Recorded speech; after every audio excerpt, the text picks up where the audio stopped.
어제 헌재가 전원일치로 윤 전 대통령의 파면을 선고했죠. 헌재 선고에 따른 정치적인 파장, 또 조기 대선 상황까지 살펴보겠습니다. 두 분의 전문가, 김성환 시사평론가, 장해찬 전 국민의힘 최고위원 모셨습니다. 어서 오십시오. 네, 안녕하세요. 네. 자, 헌재의 최종 결론 만장일치 윤 전 대통령 탄핵 인용 파면이었습니다. 자, 어제 두 분도 생중계로 지켜보셨을 텐데 폭풍 같은 하루가 지났습니다. 어떤 소회신지 좀 궁금한데 먼저 김성환 평론가 어떻게 보셨어요? 123일 동안 많은 국민들이 가슴 졸이는 시간을 보냈던 거 아닌가 싶은데요. 저 역시도 마찬가지였습니다. 그만큼 굉장히 많은 사건들이 있었고요. 국민들이 굉장히 힘들어했던 시간이었거든요. 그 시간이 일단 끝났다고 하는 점에서는 좀 안도할 수밖에 없는 상황인 것 같고요.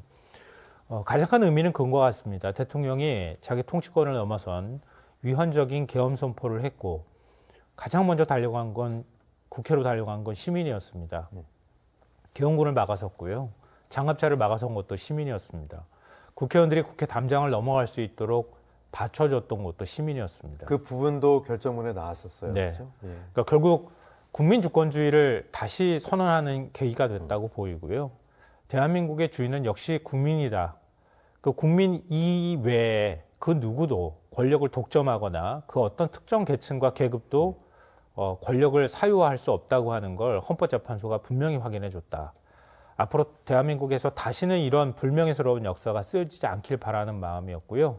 또 그 기대에 맞게 걸맞게 헌법재판소가 결론을 내려준 것에 대해서 대단히 감사하다는 생각하고 있습니다. 예, 장전 조혁께서도 좀 남다른 마음으로 지켜보셨을 것 같습니다. 어떻습니까? 물론 이제 착잡한 심경을 숨길 수는 없고요. 일단 헌법재판소의 결론이 나온 데 대해서는 국민이든 정치권이든 모두가 승복하고 존중해야 한다는 데는 이견이 없을 겁니다. 다만 이것이 또 다른 국가적 혼란이나 비극으로 이어지지 않도록 정치권에서 남은 기간 동안 국민들을 통합시킬 수 있는, 이제는 갈등을 좀 지양할 수 있는 메시지를 내줘야겠다라는 생각이 많이 들었고, 어제 헌법재판소 전원일치 결정으로 어떠한 정치적 소요나 줄탄핵 예산 삭감 등의 문제가 있다 하더라도 그것은 정치권 안에서 풀어야 하는 문제다라는 점이 다시 확인되었다고 생각을 합니다. 다만 헌재가 대통령을 파면하는 이 결정 선고문에 굳이 국회에 계속된 탄핵이나 예산 삭감 등이 국정 마비로 느껴질 수 있는 측면이 있다.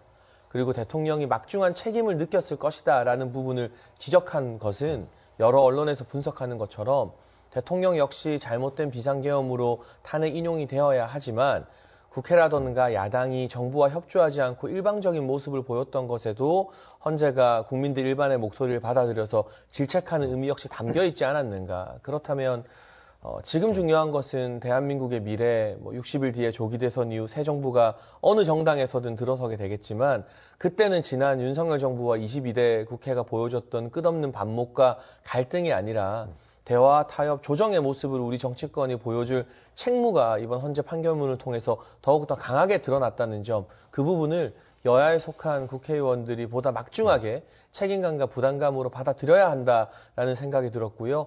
저 역시 정치권에서도 활동도 하고 방송을 많이 하지만 이 정치적인 이야기를 다루다 보니까 너무 지나치게 싸우고 대립하고 갈등하는 메시지 내는데 초점을 맞추지 않았나. 지금이라도 저뿐만 아니라 모든 스피커들이 어떻게 하면 좀 아프고 허탈한, 탄핵에 찬성했든 반대했든 이게 막 경사스러운 일은 아니잖아요. 그렇죠. 국가적으로는 비극이라고 할 수 있는데 어떻게 하면 이 국민들의 마음을 좀 다독이는 메시지를 낼 수 있을까, 거기에 집중할 의무감을 헌재 선고문을 보면서 좀 느꼈다고 말씀드려야겠습니다. 네, 사상 최장 평의 기록이 이번에 깨졌기 때문에 8대0 만장일치가 안 나오기 때문에 길어지는 거다. 5대3이다, 락에 걸려있다, 4대4다, 별말이 다 나왔습니다. 하지만 결국은 만장일치 결론이 나왔는데, 아니 이럴 거였으면 좀 일찍 내지 왜 이렇게 오래 걸렸느냐. 물론 선고 결정문에 고민의 흔적들이 많이 보입니다만 일각에서는 어떤 정치적인 판단 때문에 일부러 헌재가 판단을 늦춘 것이 아니냐, 이런 분석도 있었거든요. 김성환 평론가 동의하십니까? 그 박근혜 전 대통령 탄핵 때도 저도 그 당시에 생방송을 하고 있었고요. 네. 그때도 느꼈지만 헌법재판소의 판단은 사실 아무도 모릅니다. 그때도 8대5 나올 거라는 걸 예상하기가 좀 쉽지 않았거든요. 당시는 현직 대통령이 처음으로 탄핵소추된 상황이었기 때문에 더더욱 당시는 좀 혼란스러운 측면이 있었습니다. 근데 그리고 또 그때는 보수 재판관이 우위 구도였거든요. 그래서 당연히 기각될 것이다라고 박근혜 전 대통령도 믿고 있었다 이런 얘기가 나올 정도였는데요. 네. 당시에도 그렇게 예상 못했던 것처럼 이번에도 사실은 예상 못했던 일이었는데 탄핵 심리 기간이 길어지면서 여러 가지 이제 해석이 나왔던 것 같아요. 근데 저는 개인적으로 헌법재판관들이 8대0 판단을 할 거라고 하는 건 믿어 의심치 않았는데요. 다만 그 가는 과정에서 여러 가지 논란이 일어난 부분에 대해서는 좀 유감스럽게 생각합니다. 왜냐하면 그 유명한 법어가 있잖아요. 지체된 정의는 정의가 아니다. 이렇게 얘기했던 것처럼 헌법재판관들이 사회 혼란을 생각해서라도 조금 더 빨리 결정을 내려줬어야 하는 거 아닌가라고 하는 부분에 대해서 좀 아쉽다 이런 생각하고요. 다만 이제 헌법재판관들이 무엇을 고민했는지 그 일단은 좀 보였던 것 같아요. 이번 결정문을 읽으면서도 느꼈는데요. 헌법재판관들은 헌법재판의 공정성을 어떻게 기해할 것인가 굉장히 고심이 깊었던 것 같아요. 그러니까 그런 면에서 탄핵 심리 과정의 공정성을 기하는 방식에 대한 고민들을 했었을 것으로 보이고요. 이번에 윤석열 대통령 그 위헌적인 계엄 선포가 있기까지 과정도 한번 들여다봐야 한다고 하는 판단도 있었던 것 같아요. 그러니까 극단적인 어떤 정치적 갈등, 또 갈등으로 양산이 됐던 탄핵 소추, 여러 건의 탄핵 소추, 그러니까 실제로 폐기된 것 말고 실제 탄핵 소추가 된 거는 5건이거든요. 이 부분에 대한 판단과 윤석열 대통령에 대한 탄핵 소추에 대한 판단을 같이 해야 된다라고 하는 인식이 있었던 것 같아요.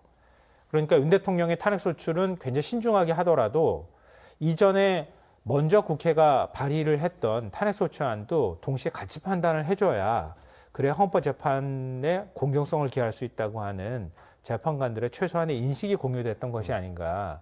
그걸 같이 판단을 해야 된다고 하는 것 때문에 한덕수 국무총리 탄핵 소추안 판단을 윤 대통령 전에 했던 것처럼 그런 판단들을 같이 동시에 하는 과정들이 있었기 때문에 상대적으로 탄핵 심리 기간이 길지 않았나 이렇게 생각합니다. 네. 장혜찬 의원께서는 어떻게 보십니까? 8대0 결론은 미리 나왔는데 세부 내용을 조율하느라 늦어졌을까요? 아니면 8대0까지 가는 과정이 길었을까요? 근데 이제 결정문이나 판결 선고문 전체를 보게 되면 네. 전반적인 주요 쟁점에 대해서는 재판관들이 전원 일치를 이뤘지만 상당히 보수적으로 접근한 흔적을 볼 수가 있습니다. 그러니 국회 측의 주장 중에서 의견이 엇갈린 부분에 대해서는 판단을 유보한 내용 등이 그 판결 결정문에 꽤 많이 묻어 나온다고 하더라고요. 그리고 제가 앞서도 언급했습니다만 문영배 헌재 소장 권한대행이 국회 측의 어떤 잘못된 부분, 정부와 협조하지 않고 예산 삭감을 일방적으로 밀어붙인 부분을 지적할 때 정청래 소추위원장 쪽을 쳐다보면서 질책하듯이 말하는 부분도 있어요. 이것도 아마 보수 성향 재판관들의 의견이 반영된 것일 것 같고요. 많은 사람들이 당초에는 한덕수 총리 탄핵 선고도 윤 대통령 선고와 동일하게 이루어질 것이라고 예상했는데 먼저 나오지 않았습니까? 그 부분은 김성환 평론가께서 말씀하신 것처럼 나머지 부분에 대한 좀 무리한 국무위원 탄핵에 대해서는 헌재가 바로 잡고 나서 대통령에 대한 파면 선고를 하는 것이 절차적으로나 정치적으로나 훨씬 더 공정해 보인다는 점을 고려한 것 같습니다. 그리고 마지막으로 3월까지만 해도 탄핵 찬성 반대 집회 열기가 거의 최고조에 달하면서 이런 판결이 나왔을 때 자칫 어제보다 더 심한 소요 상태나 물리적 충돌이 우려되는 상황이었는데 이게 4월로 갈 것을 아무도 예상하지는 못했죠. 근데 어느 정도 시간이 끌리게 되면서 광장의 열기가 3월보다는 다소 누그러진 측면이 있습니다. 아마 그런 부분 또한 헌재가 고려하지 않았을까 싶고요. 결과적으로는 선고 기일이 다소 늦게 잡히면서 보수 진영에서는 이게 5대3 대드락 아니냐, 4대4도 될 수 있다라는 희망이 생겨난 것은 사실이지만 모든 게 결과론적입니다만 어제 선고 이후에 박근혜 전 대통령 때와 다르게 별다른 인명사고나 안전사고가 발생하지 않은 점 등을 미루어 보면 4월로 선고 기일을 연기한 헌재의 결정에 어느 정도 타당성이 있었다라고 평가를 해야 될 것 같습니다. 네, 헌법재판관들의 성향에 대해서 이번에 국민들이 아주 관심을 많이 가지셨죠. 임명 주체에 따라서 또 과거 판결에 따라서 결론이 어떻게 날지를 가늠해 보기 위해서 그랬던 건데 진보, 보수, 중도 성향 이렇게들 평가를 했습니다.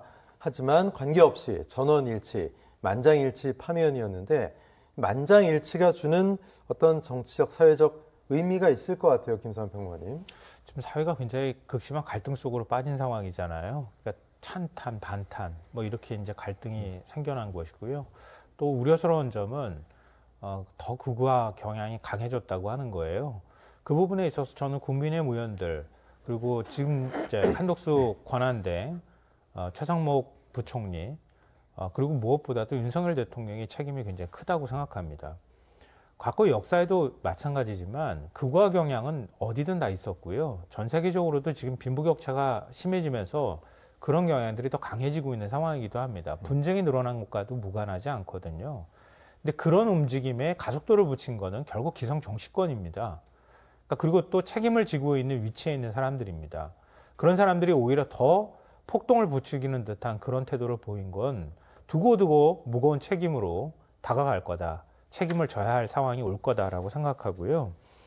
헌법재판소에서는 그러니까 재판관들이 판단할 때 이미 윤석열 대통령에 대한 파면은 기정사실로 판단을 했던 것 같아요. 판단을 했고요. 그 판단하고 난 다음에 구체적인 사실관계들을 다루는 데 있어서 굉장히 조심스러워했던 것 같습니다. 그건 헌법재판의 결정으로 사회 혼란들을 최소한에 막고 그다음에 민주질서를 바로 세우는데 굉장히 큰 역할 바로 세워야 한다고 하는 막중한 책임감을 지녔기 때문이었다고 생각하거든요. 근데 이런 상황에서 헌법재판관들의 의견이 갈리게 된다고 하면 그 의견에 따라서 국민들이 굉장히 심한 갈등을 일으킬 가능성이 높다고 아마 봤을 겁니다. 그러니까 최소한 서로 간에 합의하는 수준에 있어서 윤석열 대통령 파면 결정, 위헌 위법성을 어떻게 판단할지에 대한 공감대를 만들어가는 과정이 있었을 거다. 그래서 헌법재판관들이 합치된 의견을 내놓았을 때 최소한 사회 갈등을 줄일 수 있을 거다라고 하는 판단을 했을 거고요. 결과도 그렇게 나온 것으로 보입니다. 네.